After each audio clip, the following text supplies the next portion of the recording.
Hi everyone, আজকে সকালে শুরু হলো লুচি আর ঘুগনি দিয়ে, তার সাথে মিষ্টিও ছিল। হ্যাঁ, অবশ্যই প্লেটটা আমার জন্য একা ছিল না।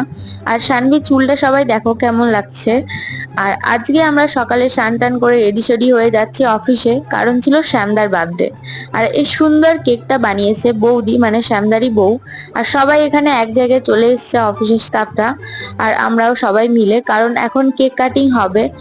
তো শুরু হয়ে গেল কেক কাটিং। তো প্রথমে তো স্কেল দিচ্ছিল কেক কাটার জন্য, তারপরে বৌদি বললো না না ছুরি আছে। তো তারপরে কেক খাওয়ানো কমপ্লিট হওয়ার পরে এরপরে তোমরা দেখতে পাবে আসল খেল কি কি হয়।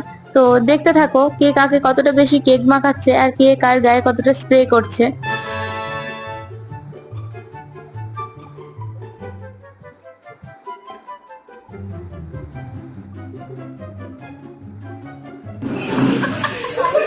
তারপরে শানভি আমার হাতটা ধরে